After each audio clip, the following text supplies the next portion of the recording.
Tito, capítulo 2. Nós leremos do verso 1 até o verso 10,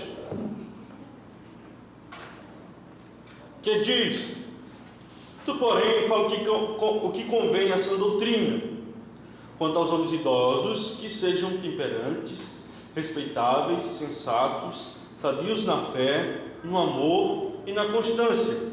Quanto às mulheres idosas, semelhantemente, que sejam sérias em seu proceder, não caluniadoras, não escravizadas a muito vinho, sejam mestras do bem, a fim de instruírem as jovens recém-casadas a amarem ao marido e a seus filhos, a serem sensatas, honestas, boas donas de casa, bondosas, sujeitas ao marido, para que a palavra de Deus não seja difamada. Quanto aos moços, de igual modo, exorta-os para que em todas as coisas sejam criteriosos. Torna-te pessoalmente padrão de boas obras. No ensino, mostra integridade, reverência, linguagem sadia e irrepreensível, para que o adversário seja envergonhado, não tendo indignidade nenhuma que dizer ao nosso respeito. Quanto aos servos, que sejam em tudo obedientes ao seu Senhor, dando-lhe motivo de satisfação. Não sejam respondões, não furtem, pelo contrário, deem prova de toda a fidelidade, a fim de ornarem em todas as coisas a doutrina de Deus, nosso Salvador. Oremos ao Senhor. Senhor nosso Deus e Pai, ó Deus, louvamos por tudo que o Senhor tem feito em nossas vidas. Ó Deus, fala no nosso coração. Ó Deus, que o nosso coração possa estar, Senhor, cativo à Tua palavra, Senhor. Que as nossas mentes, Senhor, elas possam compreender, Pai, de forma que o Teu Espírito possa estar diretamente iluminando, Senhor, nossas mentes. Ó Pai, fala conosco, nos ajuda a compreender a Tua palavra, nos ajuda a aplicar em nossa vida a Tua palavra. Ó Deus, é isso que nós pedimos e Te agradecemos, em nome do Teu Filho amado Jesus. Amém. Irmãos, nós estamos na série, onde o tema é vivendo em piedade. Nós estamos na parte 4. Estamos na parte 4 já. Eu vou dividir essa parte 4 em duas. Vai ficar parte 4.1 e parte 2. Porque são muitas coisas. São muitas coisas. Vamos focar no verso 4 e 5. 4 e 5. Que diz o seguinte. Começa no verso 3, como a gente tem visto, e vai até o verso 5. Ficaria mais ou menos assim, é o que vamos tratar. Quantas mulheres idosas, aí pula para a última parte, que sejam mestras do bem, a fim de instruírem as jovens recém-casadas a amarem ao marido e aos seus filhos, a serem sensatas, honestas, boas donas de casa, bondosas, sujeitas ao marido, para que a palavra de Deus não seja difamada. Ou seja, vamos tratar nesse ponto. E vamos dividir em 7 lições e 7 mandamentos para as jovens. Ok? Muito bem. Nós vimos falar sobre as idosas, sobre os idosos, e agora nós vamos tratar sobre as mulheres em geral, que não fazem parte da qualificação, não entram na parte de ser idosa, ou ser uma mulher mais experiente. Nós temos que ter muito cuidado nessa passagem, porque essa passagem é um dos motivos de muita controvérsia dentro da igreja cristã, por incrível que pareça. Essa parte que fala a respeito das mulheres, e essa visão, essa cosmovisão que é moldada aqui, ela é muito rechaçada, até pela própria igreja, por incrível que pareça, como se isso não fosse mandamento do Senhor, como se a mulher não precisasse observar esses preceitos. Então muita gente tem distorcido e tem até ridicularizado essa passagem a respeito do que Deus tem falado para as mulheres. Nós vemos que o mundo sofre muitas influências de Satanás e cria vários movimentos para poder distorcer o que a Bíblia tem relatado acerca do ser humano, acerca do viver. E aí vamos ter encabeçado nessa lista de movimentos um movimento chamado movimento feminista, onde vai trazer distorções acerca do papel da mulher na sociedade, tanto da sociedade quanto da família. Coisas que só podem ter vindo do inferno diretamente para ser apregoado no meio da igreja, ou no meio de uma sociedade que deveria glorificar a Deus dentro de todas as esferas. Coisas que parecem ser atraentes, mas que no final levam à morte. E é muito importante que nós venhamos atentar para o que aqui vai ser dito, porque muitas coisas que aqui é dito e sobre o que vamos tratar aqui hoje, lá no futuro não podem ser revisadas. Sabe por quê? Porque a tua vida é só uma, não existe reencarnação. Hebreus diz que depois da morte segue-se ao juízo. Você só tem uma vida, você não pode ficar velho e tornar a nascer novamente, como Nicodemos pensava e ficava questionando Jesus: como é que pode eu, sendo velho, tornar o ventre da minha mãe e nascer de novo? Certamente que não podia, por isso que ele usa essa expressão. Ele diz: olha, não posso mais voltar e nascer de novo. E não pode, claro. A partir do momento que você chega a uma determinada idade, você vai contar as consequências do que você viveu e onde você está. E aí nós temos visto que várias coisas, quando não são compreendidas e não são assimiladas hoje, lá no futuro não vai poder mais ser desfeita, ou não podem ser mais desfeitas essas coisas. É interessante que um papel que ilustra muito bem, ou uma história que ilustra muito bem o que aconteceu e o que acontece na sociedade em geral, é relatada por Moisés lá em Deuteronômio, no capítulo 1. Quando você lê lá, você vê que logo no finalzinho, Moisés ele vai relatar o que tinha acontecido lá com os espias.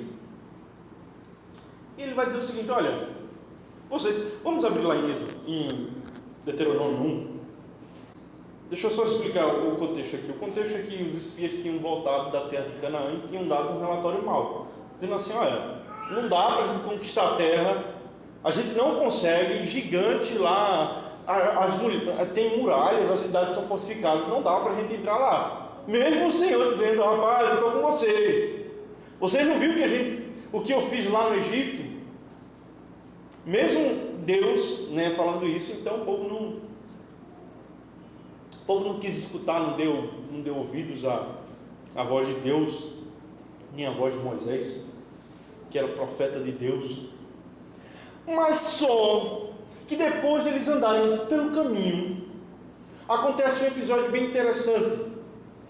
Eles se arrependem, esses homens que falaram mal, e eles decidem entrar e conquistar a terra que Deus disse que era deles, que agora já não mais pertencia a eles, pertencia às suas descendências. E olha para isso no verso 41. Então respondestes e me disseste: pecamos contra o Senhor, nós subiremos e pelejaremos segundo tudo o que nos ordenou o Senhor, nosso Deus. Aí Moisés diz: olha, vós os armastes, cada um dos seus instrumentos, com o seu instrumento de guerra, e vos mostrastes temerários, subindo a região montanhosa. Disse-me o Senhor: diz-lhes, não subais, nem pelejeis, pois não estou no meio de vós, para que não sejais derrotados diante dos vossos inimigos. Assim vos falei e não escutaste, novamente. Antes fosse rebelde às ordens do Senhor e presunçoso subisse as montanhas. E perdeu, morreram. Muitos homens aqui perderam suas vidas. Ou seja, o Senhor falou coisas para ele em um determinado tempo e eles fizeram ouvido mercador. Não, não vai dar certo não. Mas logo depois eles olharam assim e disseram: olha, eita, a gente estava errado. Nós estávamos errados certamente. O que é que vamos fazer agora? Olha, Moisés, a gente vai entrar agora. A gente vai entrar agora para conquistar a terra que Deus disse que tinha nos dado, quando nos tirou da terra do Egito. Só que Deus fez: é tarde demais. É tarde demais, eu não estou no meio de vocês. Se vocês forem, vocês vão morrer. Sabe? É como se o Senhor, aplicando a nossa situação hoje, é como se Ele estivesse nos exortando, dizendo: olha, vão, conquistem a terra, porque eu estou com vocês. E nós, não, de modo algum. O Senhor não nos ajudará, o Senhor não nos dará condições, o Senhor não estará conosco. Mas lá na frente, muito depois, você olha assim e diga: não, peraí, como foi que... Não, eu me arrependo, eu era rebelde, eu não entendia. E o Senhor vai dizer para você: olha, o tempo se esgotou, você foi reprovado, você não tem mais condição de você voltar atrás. Você agora vai ter que assumir os prejuízos. Vocês vão ter que assumir o prejuízo. Não dá. Vocês vão morrer. Se vocês forem, vocês vão morrer. Vocês certamente vão perecer no caminho. O que é que isso tem a ver? O Senhor tem falado conosco de muitas maneiras, sobre muitos aspectos. E muitas vezes temos feito ouvidos de mercador. Ouvido de mercador, sabe? Não dá, não é para mim. Não é dessa forma. Mas depois você, lá na frente, alguns anos, não sei, conforme a misericórdia do Senhor, se Ele te alcançar um dia que se chama hoje, daqui a um mês, pode ser que ainda haja esperança. Mas se contarmos com amanhã, não sabendo nosso próprio amanhã, o que teremos hoje? Senão nada. Se o Senhor tem nos chamado hoje para o arrependimento, que nós venhamos nos arrepender no hoje. Eia, vamos e conquistemos a terra, como Josué e Calebe. Vamos conquistar a terra, vamos fazer como o Senhor tem nos ordenado. Porque o Senhor tem estado conosco. Mas que assim não for, as coisas vão complicar. E não venceremos. Certamente que não. E quando o Senhor disser assim: ó, não dá mais, e você disser: não, dá, agora dá, o Senhor vai dizer: certamente vai perecer.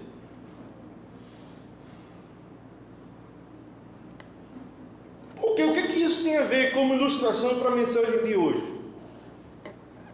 Porque nós vamos ver um movimento que vai moldar o pensamento não só dos homens, não só das mulheres, por mais que se chame movimento feminista. Nós vamos entender que ele mexe também esse movimento com a mente dos homens, os tornando homens frouxos, homens que não têm capacidade de ir e batalhar e lutar. Porque pense numa área difícil. Pense numa coisa complicada.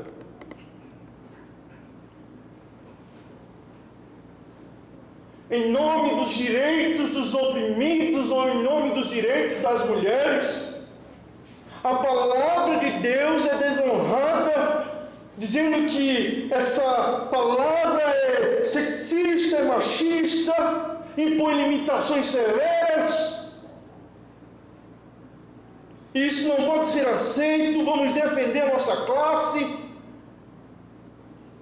A nossa meta é livrar, como o Salmo 2 diz, vamos tirar as algemas que Deus tem colocado e vamos sacudir, mas só que Deus zomba. Deus zomba de todos que assim fazem. Deus zomba, Deus está zombando. E Deus zomba Deus, e Deus que está nos céus, Ele ri. E na sua ira e no seu tempo Ele vai agir. Prestemos atenção, muita atenção. Porque depois o choro vem. As mulheres que hoje apregoam isso, apregoam uma era de libertação do patriarcado, libertação do que é chamado, denominado machismo.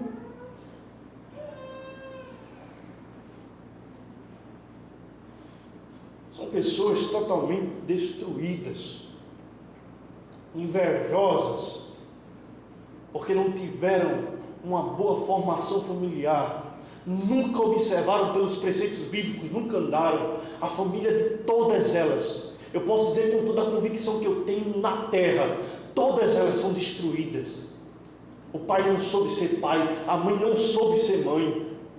E quando você vai averiguar o comportamento da filha, o comportamento do filho, é simplesmente um reflexo da comunidade, da localidade, de onde ele foi criado, um reflexo do seu lar. E eles dizem, não pode só ser eu. Tem que ser todos têm que serem destruídos igual a mim. Não sou eu que não quero ter filhos. Ninguém precisa mais ter filho. Não sou eu que preciso abortar, todos têm que abortar. Não sou eu que devo ser assassino, todos devem ser para eu me sentir melhor. O pecado faz isso, o pecado, assim, olha, como é que eu posso me sentir mal no meu pecado? Eu tenho que rebaixar o outro, ao ponto de saber que ele também é perdedor. Aí eu vou me sentir melhor. O pecado, ele nunca te inclina a melhorar, mas sempre a nivelar os outros a um estado pior do que o seu. É isso que esse movimento tem pregado, tem apregoado em alta voz, e não tem vergonha. Não tem vergonha, eles estão aí, lá fora, com cartaz, e nós não temos feito nada em relação a isso. Nós temos ficado escondidos dentro de casa, não me incomodar com essas coisas, mas é Deus que tem instituído e ordenado o matrimônio, a família, a paz no lar, os fundamentos de uma sociedade saudável, que estão sendo atacadas, que estão sendo distorcidas. Os fundamentos estão sendo distorcidos, chamados de arcaicos, desnecessários e ultrajantes. Isso é muito ultrajante. Isso é muito ultrajante. Como é que eu vou ter um filho, amá-lo, um marido que me ama e um lar para cuidar e amar, no conforto da minha família, ter um marido para dar vida por mim, eu servi-lo, meu filho, amá-lo de todo o coração? Como é isso? É ultrajante, isso é absurdo. Eles falam isso, como assim? É absurdo? Como assim é absurdo? Mas ele não tem vergonha. O parafuso, sabe aquele parafuso que eu falo? Um parafuso a menos. Isso é muito incoerente. Como é que alguém pode defender tamanha atrocidade e ainda dizer que é ultrajante?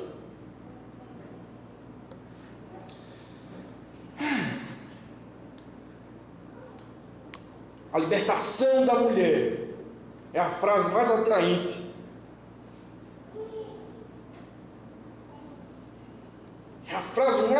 democrática. Ela é razoável e justificada.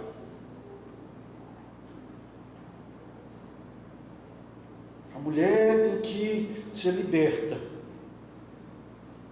mas liberta para liderar, e não para ser liderada, e nem, não para fazer o que ela quer, mas para liderar. Ela tem que estar acima. E nós vamos ver como é que contexto é esse. Qual é o contexto disso tudo? O contexto disso tudo é lá em Gênesis. O contexto disso aqui que está acontecendo lá na igreja de Creta é Gênesis 3,16, quando o homem peca. Quando o homem peca, nós vemos que ele institui um padrão de comportamento sobre si, que vai ser fundamento para o comportamento das futuras gerações.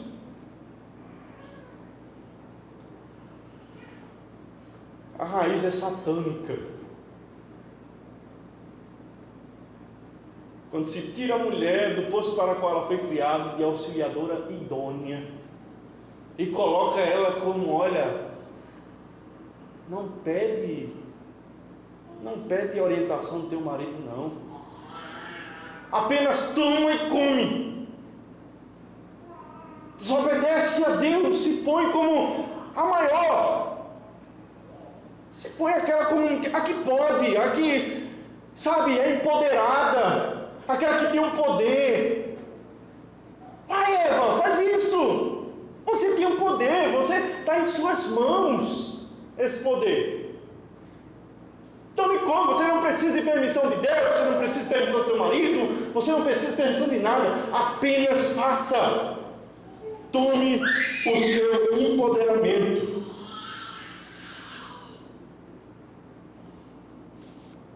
Deus cria o homem, depois diz, olha, não é bom que o homem esteja só, falhei uma companheira que lhe seja idônea, uma auxiliadora que lhe seja idônea. E a serpente, Satanás, diz, olha, não é assim. Tome e come. E a mulher naquele momento, ela cria, Satanás cria o que a gente chama de feminismo está ali instaurado.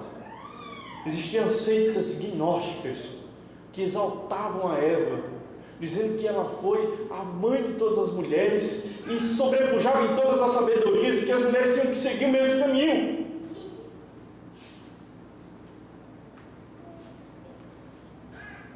Gênesis 3,16.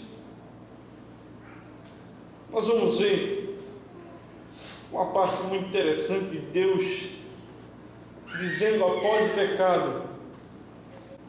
Logo no final, e para falar disso, tem que dar a introdução, tem que dar o contexto do porquê estava acontecendo, do porquê Paulo tem que instruir as mulheres a se portarem dessa forma.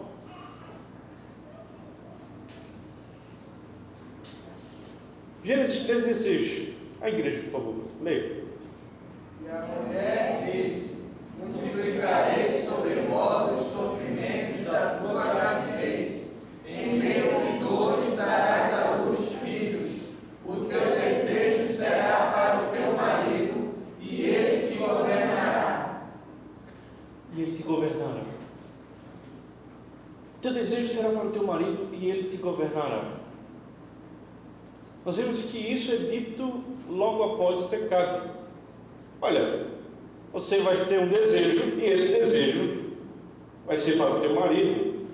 Essa palavra desejo, ela só vai aparecer depois, também, no capítulo 4, verso 7. Leia, por favor. Gênesis 4, verso 7. Se procederes bem, não é certo que serás aceito.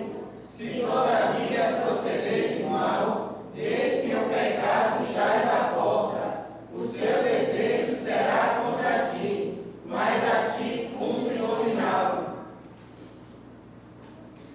O desejo pecaminoso era esse desejo. Ela ia se impor agora numa situação de total submissão sobre o seu marido. Ele vai te dominar. O seu desejo será lutar contra isso, por causa do seu pecado. Você vai tentar sempre tomar o lugar dele. Mas ele, Adão, você vai ter que dominar, você vai ter que governar, você vai ter que ir e conquistar a terra. E isso não vai ser fácil, porque o desejo dela vai ser lutar contra você sempre. O desejo vai ser um desejo pecaminoso.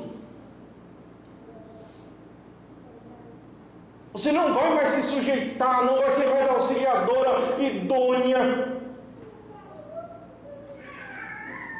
como você foi criada antes do pecado. Você não vai fazer isso mais. Antes do pecado, ela sabia o seu papel, e Adão sabia o papel dela, e sabia também o seu papel. Depois do pecado, ela já não vai saber mais o seu papel, e Adão também agora vai ter que se esforçar para fazer o seu papel. Essa palavra governar aqui no hebraico, ela é uma palavra que é diferente do crescer, multiplicar, dominai, lá de Gênesis 1:28. É diferente. Ela traz um governo mais forte, como o sol que governa o dia. O marido governará. Pode ver a mesma palavra. O sol, a lua, as estrelas foram feitas para governar a noite, o sol foi para governar o dia. O governo aí não é mais o do Gênesis 1:28. O governo aqui agora é de como o sol que governa o dia. A maldição está estabelecida. E desde Gênesis, a mulher, ela tende a andar por caminhos errados. O seu desejo é dominar.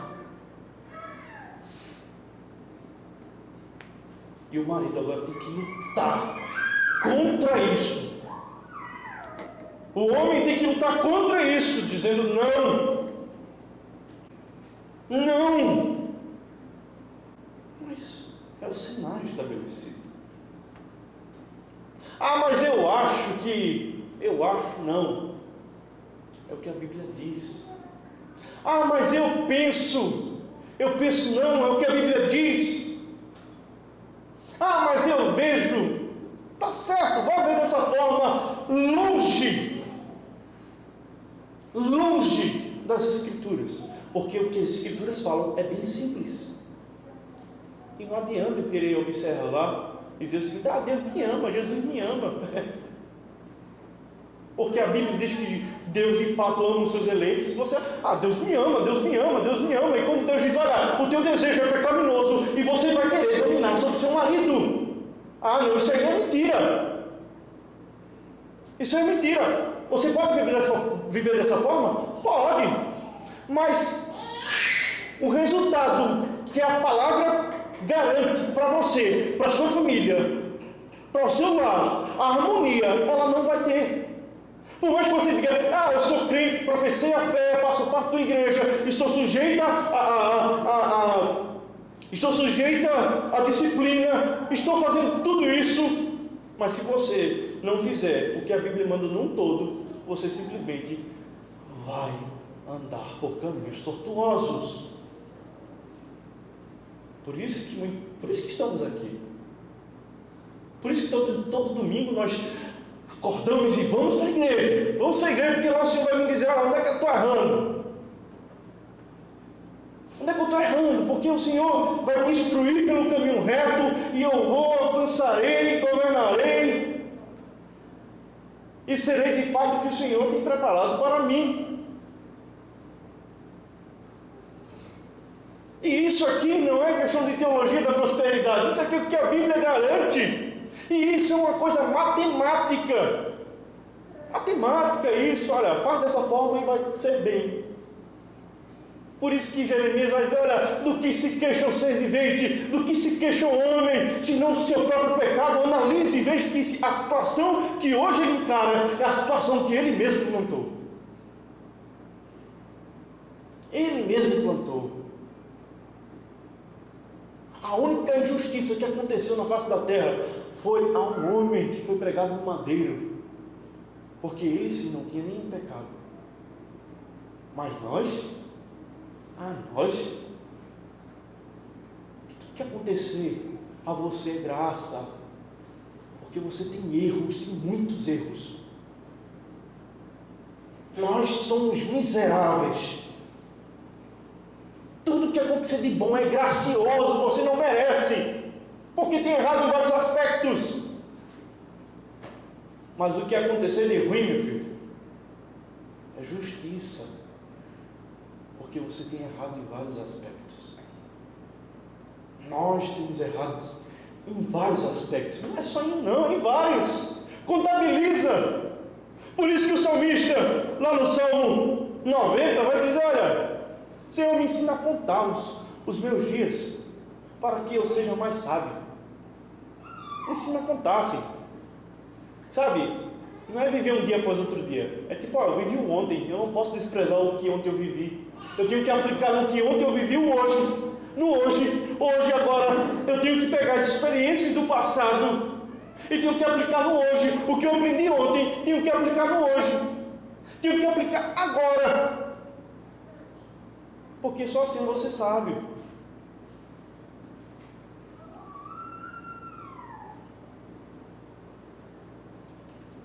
Grande desespero vai acontecer àqueles que assim não agem.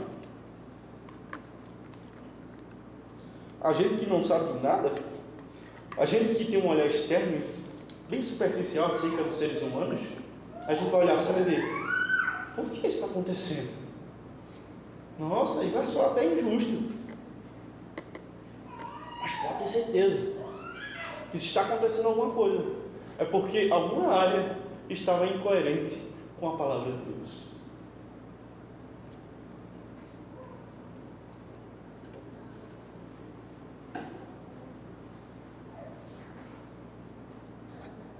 Não estou dizendo que você vai parar de sofrer alguma coisa desse tipo.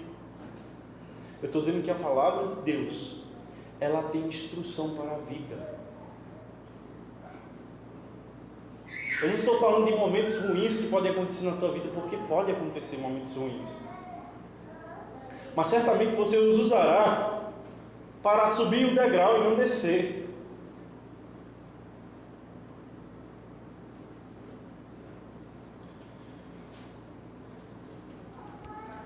Esse é o contexto. É o contexto da igreja e da humanidade. A mulher querendo se colocar acima do homem e o homem tendo que dominar, tendo que se impor. Aí o homem é pecador, o homem não domina, não se impõe, e a mulher, ela vai fazer o que o desejo dela está instruindo. É assim que é. E o que é que acontece? Nessa corrida de empoderamento, o pecado vai se alastrando, tomando conta, e a sociedade vem sendo destruída. Você vê a igreja presbiteriana lá dos Estados Unidos, começou por empoderamento das pastoras. Vamos consagrar agora pastores. Algum tempo depois estavam consagrando homossexuais. Que é por aí que começa. É por aí que começa a devassidão. Mas tem uma coisa que é certa dentro da história. Se você conta a história, se você vê nas histórias, você pode ver que tudo começa por aí. A devassidão, a desorientação na questão sexual, dos papéis. Sodoma e Gomorra foi assim, não resistiu, caiu. O Império Romano também foi assim, não resistiu, caiu. E que Deus tenha misericórdia da nossa nação. Porém, Deus tem algo diferente para a sua igreja. diferente do empoderamento feminino, diferente de pegar a mulher e dizer, olha, o lugar da mulher é ser superior. Deus tem um modo diferente de apresentar a feminilidade e o papel da mulher. E se você não gosta disso, o problema é seu. Se você não gosta disso, o problema é seu. Se você, mas eu não acho que é assim, o problema é seu. Uma coisa que eu tenho notado é que em mim, até em mim, várias coisas têm sido construídas de uma forma totalmente distorcida, e eu tenho que lutar e dizer, Senhor, tira isso de mim, porque se de fato a tua palavra está dizendo isso, porque isso me incomoda tanto? Por que isso me incomoda tanto? Porque eu me sinto tão incomodado com isso. Porque em mim, minha construção social me faz hoje andar em lama e achar que estou andando em uma piscina de águas cristalinas. Se eu não reconheço que eu estou andando em lama, estou nadando em lama, eu vou naufragar atolado. E o Senhor apresenta um design magnífico, maravilhoso para as mulheres. E esse projeto é o projeto que certamente vai cumprir a finalidade para a qual elas foram criadas. A bênção no mundo vai partir a respeito da obediência à palavra de Deus. Porque só assim elas serão satisfeitas de fato. Só assim elas serão as suas vidas e viverão para a glória de Deus. E esse projeto está descrito em Tito 2. Tito 2. Olha o que estava acontecendo. Mulheres idosas, já tratamos acerca do que estava acontecendo e o que agora se chama a ser feito. Aí olha, vocês devem amar aos seus maridos. Amar aos seus maridos. Nós temos aqui a palavra a fim de instruírem as jovens recém-casadas. Essas jovens recém-casadas não existe aqui não, né? Coloca essa palavra recém-casada, mas ela não existe.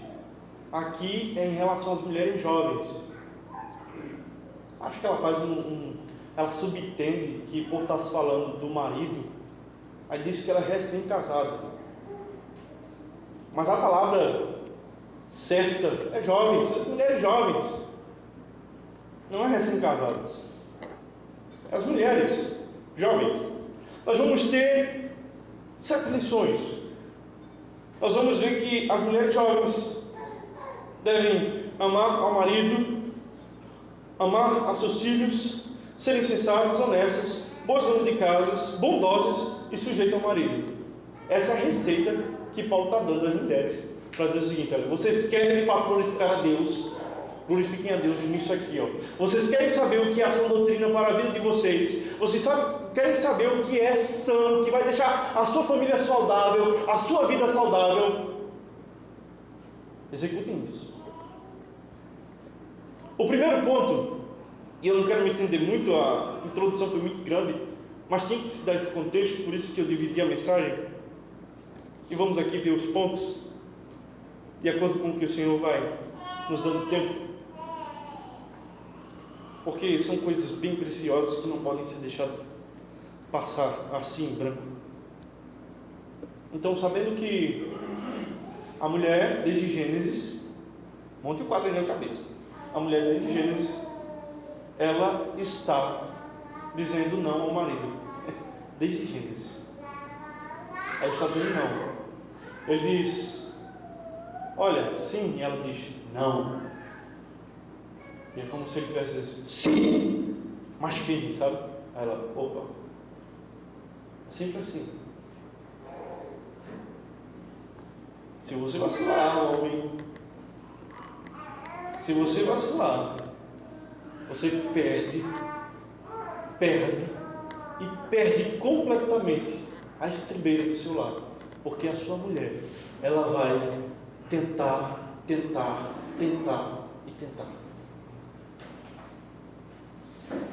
Toda vez que ela tentar, você pode apelidar, dizer assim: Eva, cala a boca. Meu filho, quando ele faz alguma coisa mal, eu digo: Adão está falando. Por isso que um dia eu coloquei dizendo: olha, quando Adão falar, a vara da disciplina tem que cantar, porque é só assim. A criança é tola, entregue ao seu próprio coração, ela é tola. Não é tola é a palavra bonita para dizer que é burro, a criança é burra. Não tem inteligência, você que vai dominar, você que vai dizer: ah, não vai por aí, tira a mão daí, mas tudo para o bem dela, e nunca para o mal. Então vamos ver as mulheres, elas, nesse contexto, o homem querendo fraquejar na sua autoridade, querendo fraquejar no seu governo, por causa da sua falta de sabedoria por causa do pecado, que tem deixado os parafusos caírem. Nós vamos ver a mulher sempre querendo avançar em cima dele.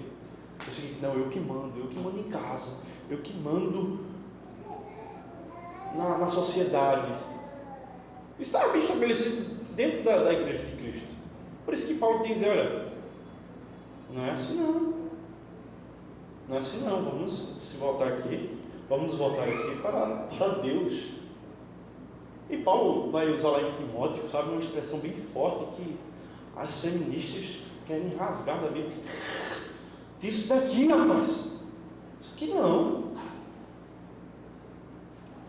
né? E Paulo vai começar dizendo o seguinte: olha, as mulheres devem amar os seus maridos. A palavra aqui, amar marido, é filantropos. Filandros. Filântropo nada a ver. Filandros. É uma junção, sabe? Marido e amor. Amor, marido. Que comumente é traduzido como amor ao marido.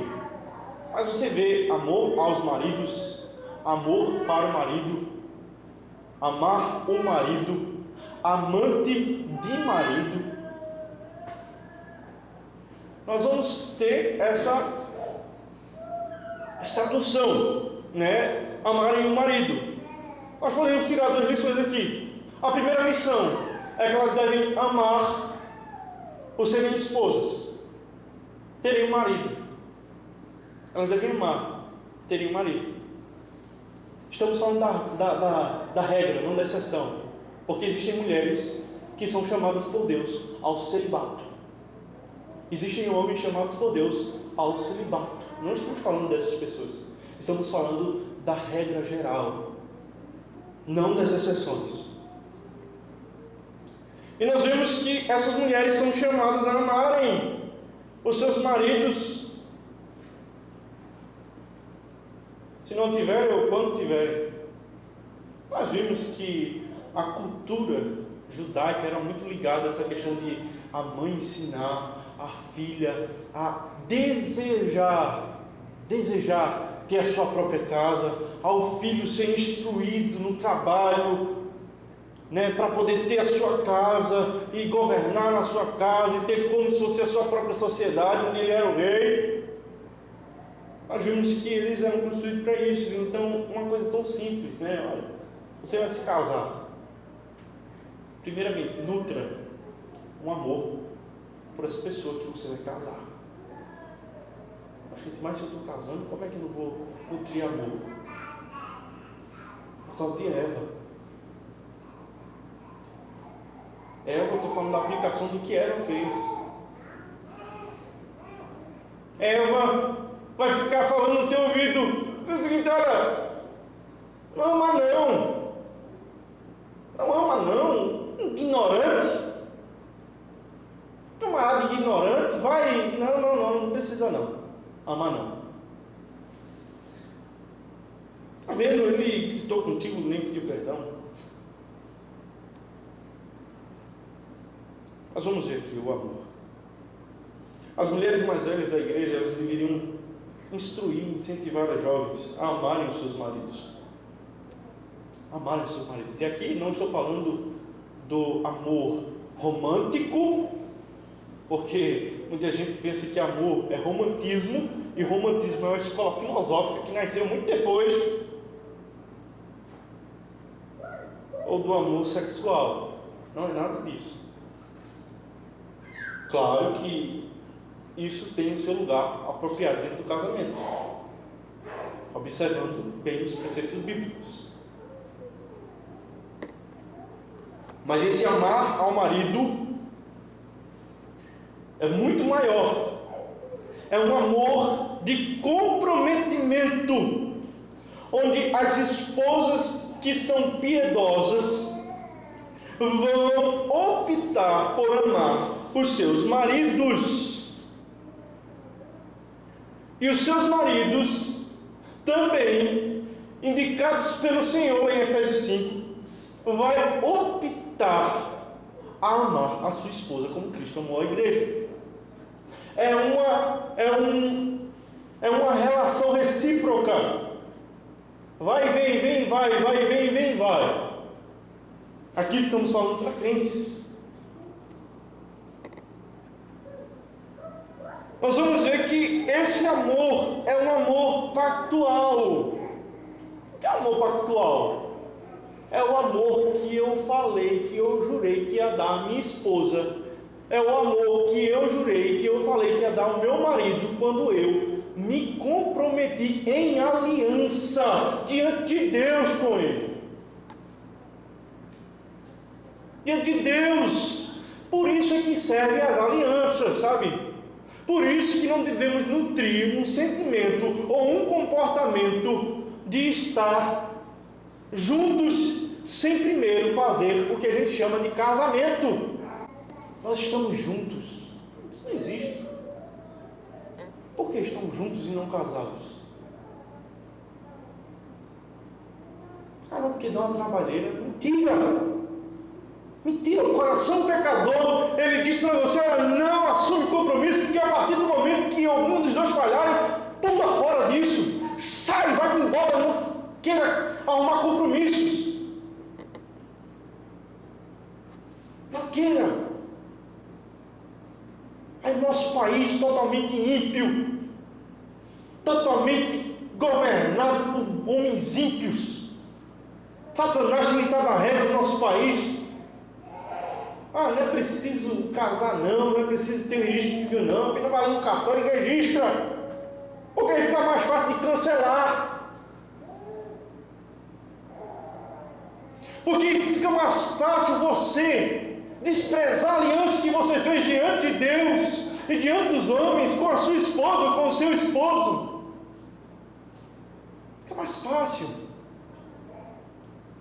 E as mulheres são chamadas, as mais anciãs, as mais idosas, a dizerem: olha, não, rapaz, olha, amem o seu marido, amem a sua esposa, amem o seu marido.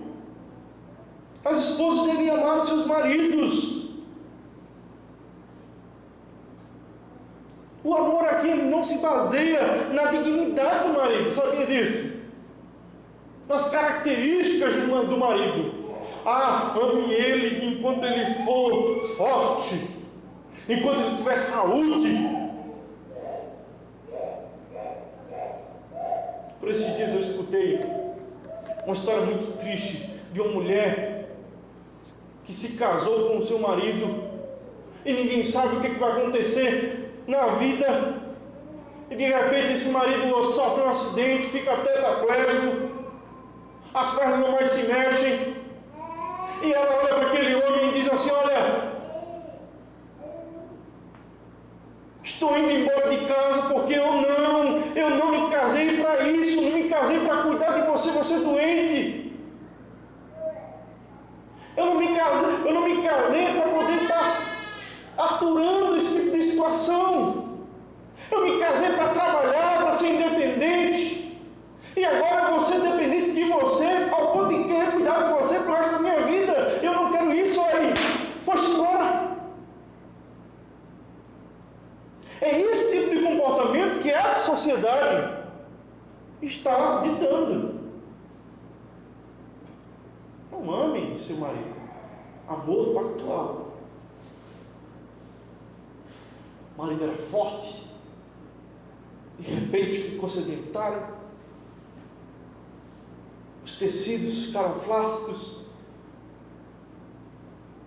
de Cadê aquele homem? Os cabelos caíram, a beleza não mais está estampada, porque vem a formosura.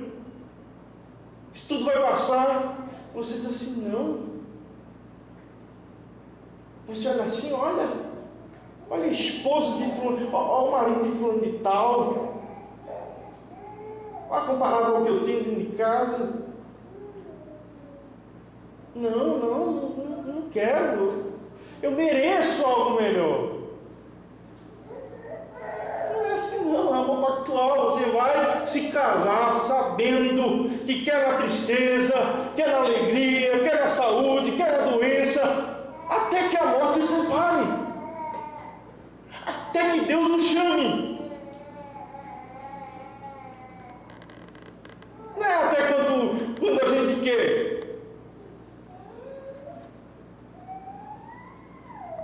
Mesmo que muitas vezes nós pensemos que o nosso cônjuge não tem que ser amado, porque ele procedeu de uma má forma, de forma mal.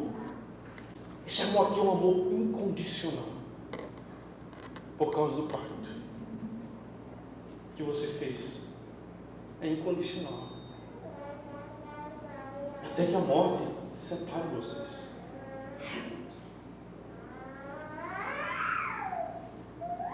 Deve amar ao seu marido. Natanael, mas é difícil agir dessa forma, mas é isso que Paulo está dizendo aqui. Olha, chama eles à piedade, ao conhecimento que traz um viver piedoso. Chama eles a viverem isso. E sabe o que isso vai nos comunicar? É que isso, como já falei, é um exercício. Viver em piedade é um exercício. Você vai ter que se exercitar em amar o seu marido. Exercício. Como já falei, exercício é coisa diária. Você quer entrar em forma, você tem que se exercitar. Você quer passar num concurso onde vai ter um teste físico, você vai ter que exercitar. Por isso que em Timóteo 4,6, ele vai dizer: olha, exercita-te pessoalmente na piedade. Exercita-te, rapaz. Exercita-te na piedade. Exercita-te no amor. Esquece de achar que casamento é aquilo que a novela está pregando. Esquece de achar que casamento é aquilo que se lê nos contos de livros românticos, onde muitas vezes incentivamos o pecado dizendo: larga ela mesmo e fica com a outra. Está o camarada lá com uma filha, com um filho, uma mulher, uma esposa. Aí entra um Ricardão em cena, e agora a gente tem inclinado a um ponto de dizer assim: larga ele, larga teu marido, larga quem você construiu a sua família, larga quem você construiu os laços afetivos, larga ele e fica com o Ricardão. E ali a novela acaba com o casamento, e agora está tudo feliz. Mentira, não está feliz. A partir daquele momento ali, destruiu, acabou-se vida. Aí sabe o que vai acontecer? Outro casamento destruído.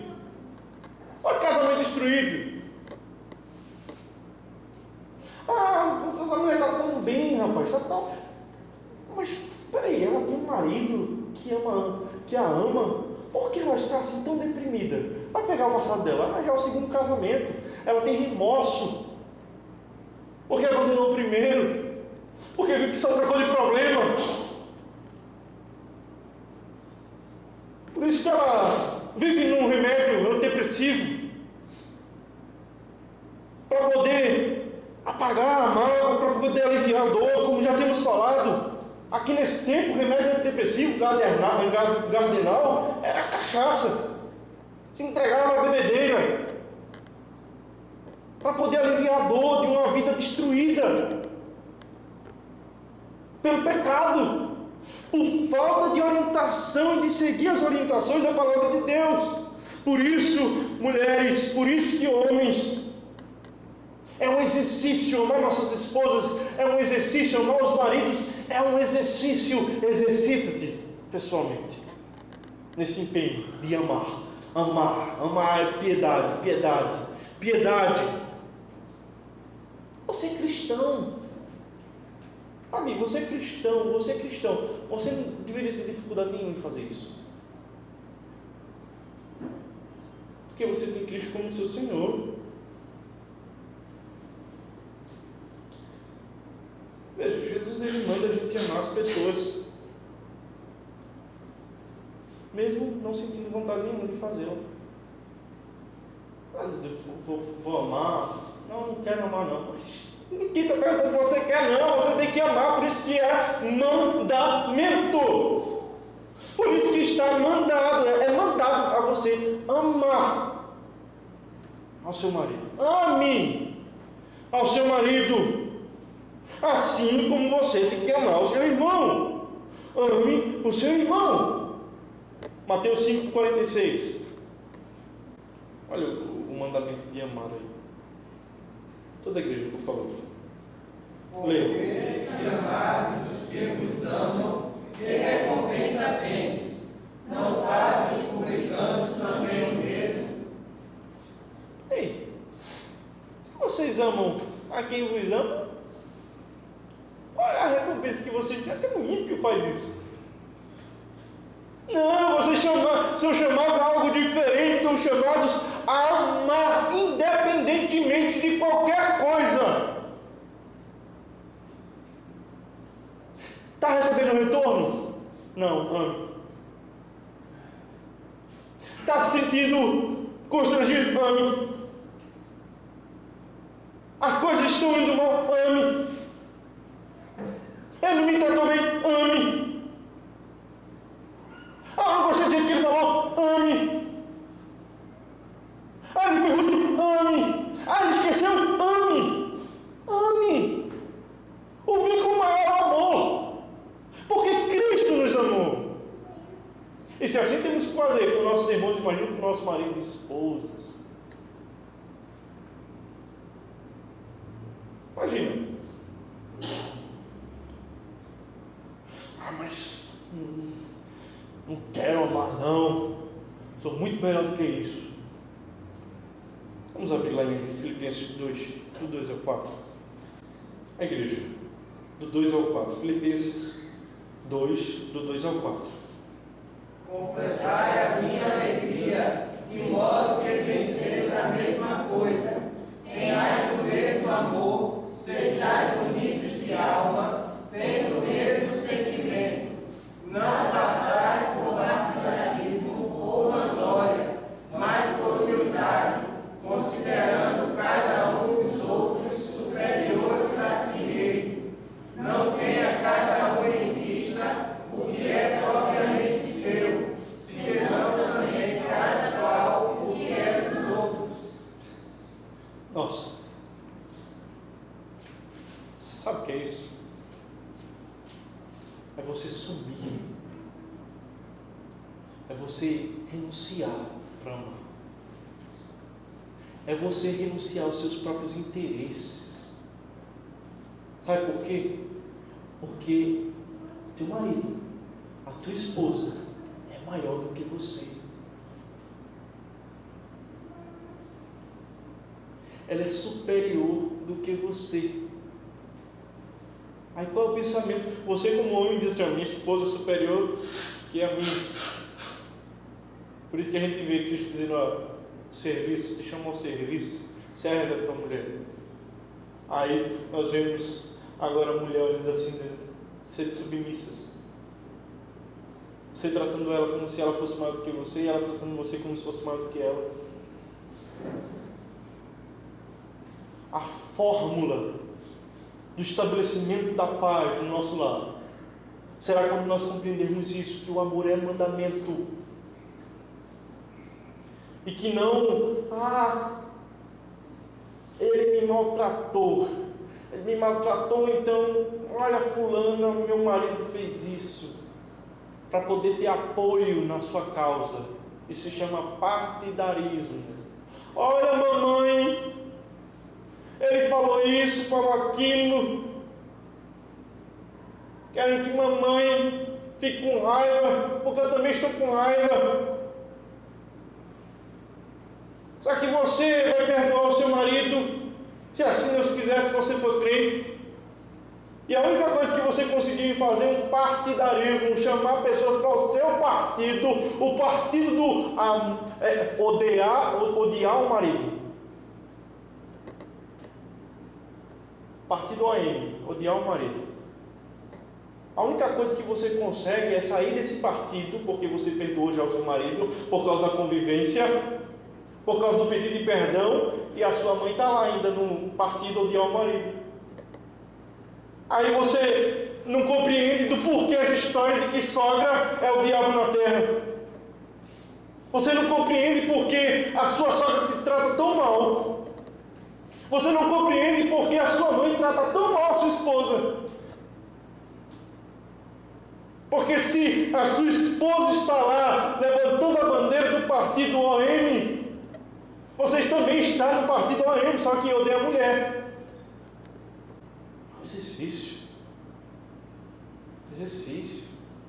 Você começa com um halter de 1 quilo.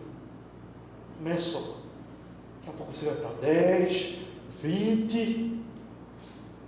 Não vai conseguir lá aquelas coisas, ser um homem, consegue muito peso, porque você é pecador, mas você está se exercitando sempre. Você não vai ser o super-homem, você não vai ser a super-mulher, mas você vai ser aquilo que Deus estipulou para que você seja: piedosa. O marido também tem que ser piedoso.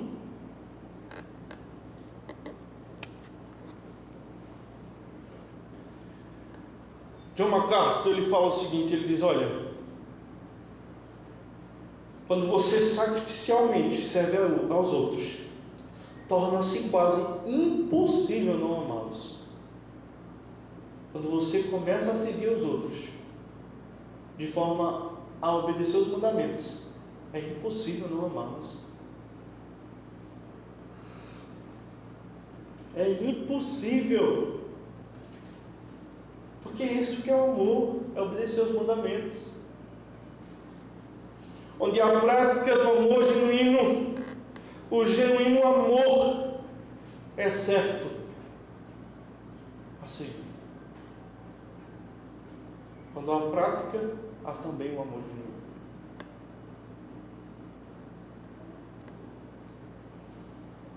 Esse primeiro mandamento é um mandamento simples e inequívoco.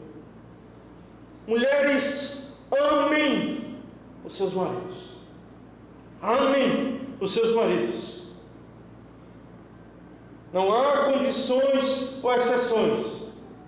Mulheres, se teu marido for assim, ame-os. Mulheres, nessa determinada circunstância, ame-os. Não, mulheres, amem os seus maridos. Amem os seus maridos. Isso aqui não é simplesmente uma virtude. Ela é virtuosa, por isso que ela ama a mulher, o marido dela. Não, é mandamento. É mandamento. Não tem esse tipo de... é porque ela é virtuosa, por isso que ela consegue amar. Não! Se você está pensando dessa forma, tira o seu cavalinho da chuva. Tira o seu cavalinho da chuva. Porque você deve amar, isso é mandamento, e se você não amá-lo, você está pecando. João 14,15 vai dizer que se me amais, guardarei os meus mandamentos. Se você ama a Deus, você também ama seu marido. Homens, se vocês amam a Deus, vocês também vão amar as suas esposas, vão servi-las. Queremos construir uma igreja saudável? De fato, temos que ter um forte testemunho para o mundo dizendo: nós somos obedientes ao nosso Senhor, por isso procedemos de tal forma. Por que você faz isso? Porque o Senhor ordenou. Por que você faz isso? Porque eu acho. Não acho, não. É o Senhor ordenou. Todo esse tempo eu só consegui dar um ponto. Um ponto.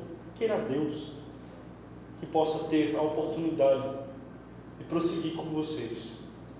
Os próximos pontos são também de extrema importância. Mulheres, amem os seus filhos. Amem ter filhos. Amem filhos. Nós vamos ver que é uma condição. Amem ter filhos. Sejam eles adotados, sejam eles descendência legítima. Nós vamos aprender que a mulher é chamada a amar filhos. Amar ter filhos.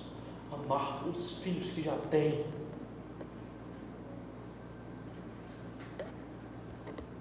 Nós vamos ver como o movimento feminista também tem agido nessa questão, e muito forte.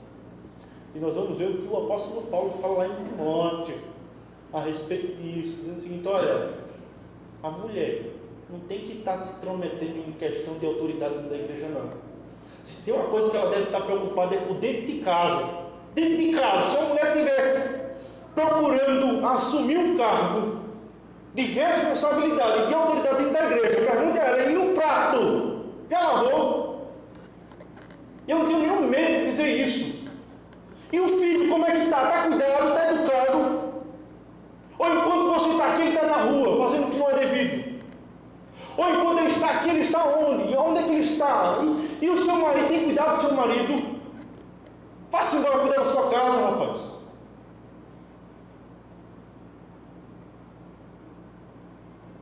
O Senhor tem nos dado a direção. As mulheres têm que saber que Eva vai dizer assim: olha, não é assim não, rapaz. Segue outro caminho. O caminho da superioridade. Você tem que ser superior. Você tem que dizer a Adão: olha, Adão, é bom, tome e come também. Vamos nos atentar para isso.